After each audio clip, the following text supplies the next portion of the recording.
തിരുവനന്തപുരം ആറ്റുകാലിൽ 7 വയസ്സുകാരനെ രണ്ടാനച്ഛൻ ക്രൂരമായി മർദ്ദിച്ച വാർത്തയെക്കുറിച്ച് കഴിഞ്ഞ ദിവസം നമ്മൾ കേട്ടിരുന്നു.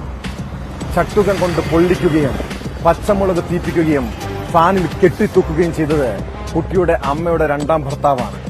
ഇതെല്ലാം കണ്ടിട്ടും പ്രതികരിക്കാതിരുന്ന അമ്മയുടെ ക്രൂരമായ മനസ്സാണ് അവനെ ഏറെ വേദനിപ്പിച്ചത്. സംഭവത്തിൽ രണ്ടാനച്ഛന് പിന്നാലെ അമ്മയും അറസ്റ്റിലായി. കുഞ്ഞിനെ മർദ്ദിക്കുന്നത് അമ്മ കണ്ടുനിന്നതായി കുട്ടി മൊഴി നൽകിയിരുന്നു. വധശ്രമം, മാരകായുധം കൊണ്ട് പരിക്കേൽപ്പിക്കൽ എന്നീ കേസുകൾ ചുമത്തിയാണ് രണ്ടാനച്ഛൻ അനുവിനെതിരെ കേസെടുത്തത്.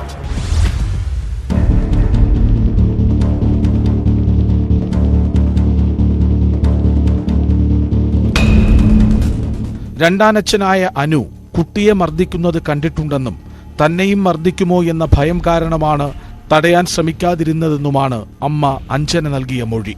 വിശദമായ ചോദ്യം ചെയ്യലിന് ശേഷമാണ് അമ്മയെ അറസ്റ്റ് ചെയ്തത്. അഞ്ജനയെ ആദ്യ ഭർത്താവ് ഉപേക്ഷിച്ചു പോയിരുന്നു. അതിന് പിന്നാലെയാണ് ബന്ധുവായ അനുവിനൊപ്പം 1 വർഷമായി കഴിയുന്നത്. ആറ്റുകാൽ സ്വദേശിയായ അനു കുട്ടിയെ നിരന്തരം മർദ്ദിച്ചിരുന്നു.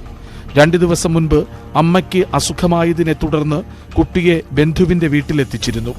ഇവരാണ് കുട്ടിയുടെ ശരീരത്തിലെ പാടുകൾ ആദ്യം കണ്ടത്. തുടർന്ന് കുട്ടി മർദ്ദനമേറ്റ വിവരങ്ങൾ പറയുന്ന വീഡിയോ പകർത്തി. മക്കൾ എന്തോന്ന് മുണ്ടെടുത്ത് അച്ഛൻ എന്തോന്ന് ചെയ്തേ?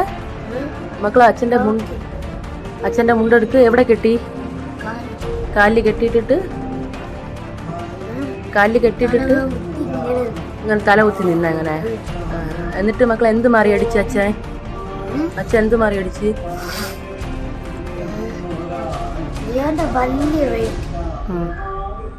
മാറി അടിച്ചാ? അപ്പൊ അമ്മ എന്ത് ചെയ്തോണ്ടിരുന്നു മക്കളെ? ഒന്നും പറഞ്ഞില്ലേ മക്കളെ? എന്നിട്ട് മക്കളെ കൈ എന്തോ വെട്ടോന്ന് പറഞ്ഞില്ലേ? കൈ ഇങ്ങനെ വെച്ചിട്ട് എന്തുവാണത്? കയ്യിൽ എന്തോ വെട്ടോത്തെടുത്ത് വെട്ടോന്ന് പറഞ്ഞു. എന്താണ് കാര്യം? എന്താണത്? അടിവയറ്റിൽ ചട്ടുകം കൊണ്ട് പൊള്ളിച്ചെന്നും ഫാനിൽ കെട്ടിത്തൂക്കിയെന്നും പച്ചമുളക് തീറ്റിച്ചെന്നും കുട്ടി വീഡിയോയിൽ പറഞ്ഞിരുന്നു. ശരീരമാസകലം അടിയേറ്റതിന്റെ പാടുകളും വ്യക്തമാണ്.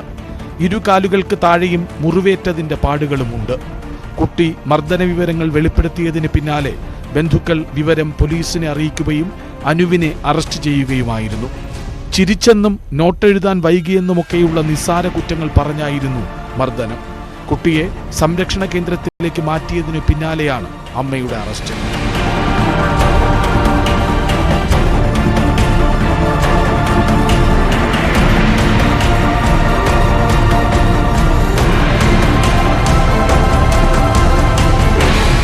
ന്യൂസ് 18 തിരുവനന്തപുരം.